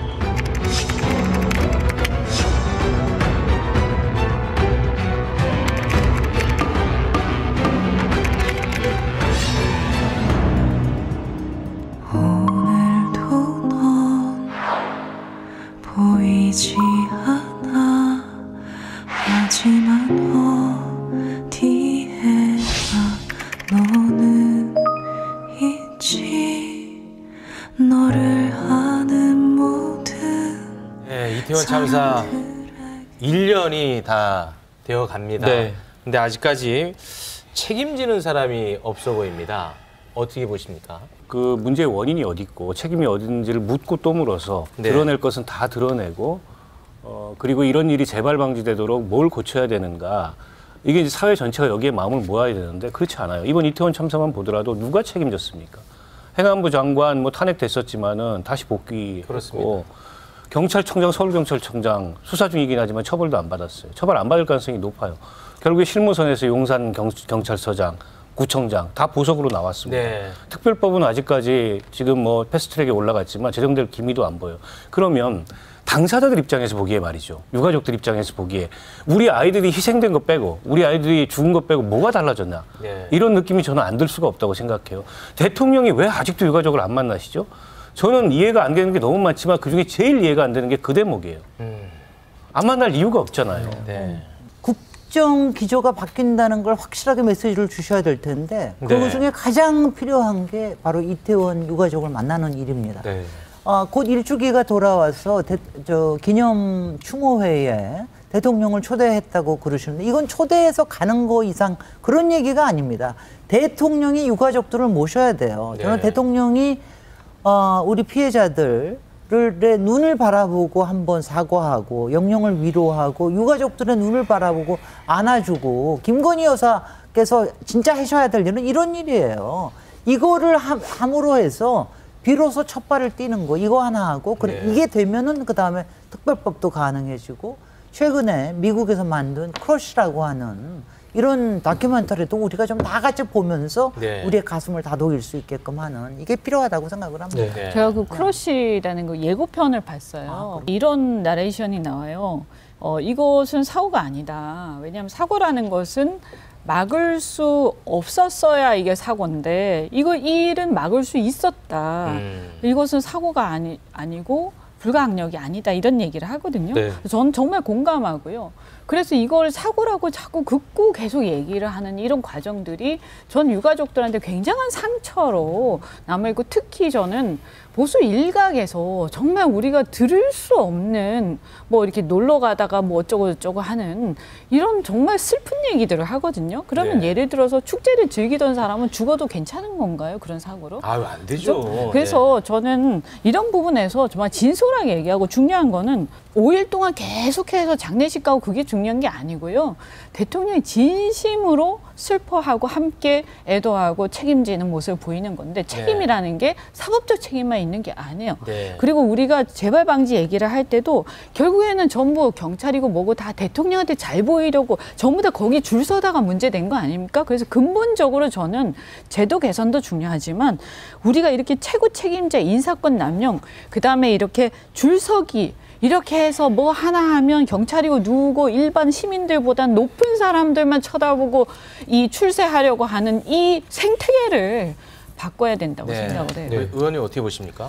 일단 아무도 책임지는 사람이 없다는 것은 일종의 정치적인 레토릭으로 보여요. 왜냐하면 뭐 책임을 법적 책임과 정치적 책임으로 나누자면 법적 책임을 질 사람으로 경찰서장, 112 상황실장 그리고 용산구청장이 구속됐다가 지금 보석으로 나온 거는 우리나라는 이제 구속기간이라는 제도가 있으니까 1심이 6개월 이내에 선고가 안 날 때에는 일단 불구속 상태에서 재판을 진행해야 되기 때문에 지금 잠시 나와 있는 상태고 1심의 법적 판단은 남아 있는 것이고요. 다만 아쉬운 점은 정치적 책임을 누가 졌어야 하느냐. 근데 네. 가장 직접적으로는 행안부 장관일 것인데 이게 제가 그때 민주당에서 탄핵 소추를 추진할 때 이게 끝까지 정치적 책임을 묻는 거로 방향을 잡아야지 엉뚱하게 탄핵 소추를 해서 탄핵 재판을 가져가게 되면 우리는 이게 정치 탄핵이 아니고 사법 탄핵이기 때문에 헌법재판소에서 100% 적은 기각될 거다 그랬는데 정말 기각은 됐고 그런 와중에 정치적인 책임을 지고 물러날 수 있는 기회가 오히려 없어져 버린 거 아닌가라는 좀 아쉬움이 있습니다. 네. 다른 것도 아니고 이 책임 소재를 규명하자는 특별법. 이게 여야 합의가 안 돼서 결국 지금 패스트 트랙으로 지정이 돼 있거든요. 네. 근데 유족들이 이걸 굉장히 강력히 원하고 있습니다. 왜 이조차도 잘 협의가 안 되는 것인지. 특별법이. 네. 아니 뭐 그거는 뭐 확실합니다. 용산에서 허용을 하지 않기 때문에 국힘에서 운영의 묘를 부릴 수가 없는 거죠. 그래서 바로 대통령실의 움직임 요번 일주기를 해서 여기서 이걸 틀어주면은 국힘에서도 왜냐하면 내년 총선도 있고 여러 가지 점에서 운영의 묘를 발휘할 수 있도록 해주는 게 저는 굉장히 필요하다는. 그러니까 이게 그 특별법 지금 우리가 쟁점이 뭔지도 모르잖아요. 네. 이게 왜 그러냐면 아예 지금 토론 자체가 안 이루어지고 있는 거예요. 그러니까 이 안에 어떤 내용의 군데군데에서 어떤 쟁점이 있어서 그 차라리 그런 걸로 약간 뭐 티격태격하면 좀 이해가 가요. 그렇잖아요, 현실적으로. 네. 근데 그게 아니라 아예 진도가 안 나가고 있다. 네. 이거는 막을 수 있었어요. 네. 미리 신고도 다 있었고요. 네, 충분히 막을 수 있었어요. 네. 그게 문제인 거죠. 네, 알겠습니다. 함께해 주신 네 분 고맙습니다. 고맙습니다. 고맙습니다.